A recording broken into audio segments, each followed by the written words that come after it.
আসসালামু আলাইকুম, কি অবস্থা সবার? আশা করি অনেক ভালো। তো আজ দুবাই ভিসা নিয়ে আমি কিছু কথা বলতে চাই, যা না বললেই নয়।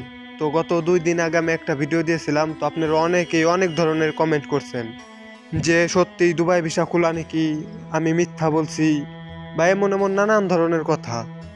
তো আমি প্রায় 2 বছর আগে থেকে একটা কথা বলছি, সেটা হলো যে প্রায় 2 বছর আগে একটা ইন্টারভিউ হয়েছিল আমাদের কোম্পানিতে, বাংলাদেশে গেছিল। তো ওই টাইমেও কিন্তু দুবাই ভিসা বন্ধ ছিল, প্রায় সেম সেম এখন যেমন এমনই ছিল। তো তখনই কিন্তু অনেক লোক আসছে, প্রায় 300-400-র উপর লোক আসছে আমাদের কোম্পানিতে। এরপরে গত 1 বছর আগে যখন আমি ইন্টারভিউ দিয়েছি, তো তখনও কিন্তু দুবাই ভিসা বন্ধ। আমি তো ভেবেছিলাম যে আমার ভিসাই হবে না, তো এরপরেও কিন্তু আমি আসছি। আবার কিছু প্রায় 2-3 মাস আগেও কিন্তু এভাবে কোম্পানিতে লোক আসছে বাংলাদেশ থেকে, প্রায় এমন অনেক লোক আসছে। তো এরা কিভাবে আসতেছে? দুবাই ভিসা যদি বন্ধই হয়ে থাকে তাহলে এরা কিভাবে আসছে? তো দুবাই ভিসা বন্ধ নয়, যাদের ভিসা হয় না বা ফ্রি ভিসা করে তাদেরকে হাই প্রিপারেশন ভিসা দিয়ে আর কি নিয়ে আসতেছে, যে ইঞ্জিনিয়ার বা সুপারভাইজার, ফোরম্যান, এই কোয়ালিটির ভিসা দিয়ে আর কি তাদেরকে নিয়ে আসতেছে। বর্তমানে দুবাই ভিসার এমন একটা পরিস্থিতি যে 2 মাস খোলা থাকে, আবার বন্ধ হয়ে যায়, আবার 2 মাস খোলা থাকে। একটা কথা সঠিক যে দুবাই যে লেবার ক্যাটাগরির যে ভিসা রয়েছে, হেল্পার বা এর উপরে ও নিচে, তো এই সকল ভিসা আর কি হচ্ছে না। এই সকল ভিসার জন্য আপনার প্রফেশনটা একটু হাই পর্যায়ে নিয়ে যেতে হচ্ছে, অর্থাৎ হাই প্রফেশন ভিসা লাগানো হচ্ছে।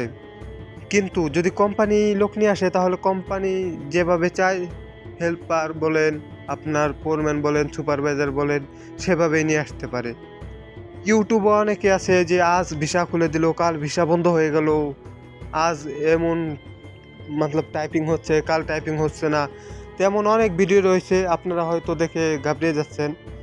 তো আমি একটা কথাই বলবো, যদি আপনাদের বিদেশে কেউ থেকে থাকে অর্থাৎ দুবাই, তো তাদের সঙ্গে যোগাযোগ করে দেখতে পারেন।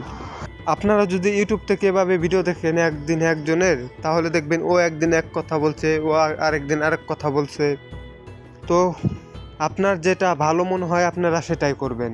আর আপনাদের পাসপোর্ট জমা দেওয়ার আগে ভালোভাবে বিষয়টা জেনে নেবেন যে আপনার কতদিন লাগবে বা ভিসা দিতে পারবে কি না তারা, এভাবে জেনে নেবেন। এরপরে না দিতে পারলে পাসপোর্ট ফেরত পাবেন। একটা কন্ট্যাক্ট করে নেবেন আপনার দালালের সঙ্গে, যাতে পরে কোনো সমস্যা না হয়। যদি কন্ট্যাক্ট ছাড়া করেন, এরপরে দেখা গেলো আপনাদেরকে বলবে 3.5 লাখ টাকা লাগবে, 4 লাখ টাকা লাগবে। এক ভাই কমেন্ট করছে, তো তাকে বলছে 4,50,000 টাকা লাগবে। তো ভাই, দুবাই আসতে এত টাকা লাগে না। আপনারা যেভাবে আসেন 2.5 লাখ টাকা থেকে 3.5 লাখ টাকা পর্যন্ত, এর মধ্যে আপনারা দালালকে যত টাকা দিয়ে আসতে পারেন। তো এই ভিডিওটা বেশি বড় করব না।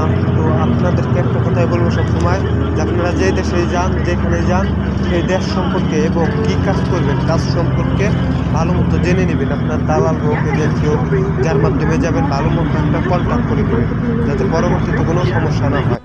আর ইউটিউবে এমন অনেকেই ভিউ পাওয়ার জন্য বা বেশি টাকা ইনকাম করার জন্য আবোল তাবোল অনেক ধরনের ভিডিও বানাবে, তো এগুলোতে কান না দিলেই হয়। তো এই ভিডিওটা এ পর্যন্তই, দেখা হবে পরবর্তী কোনো ভিডিওতে। ধন্যবাদ, আসসালামু আলাইকুম।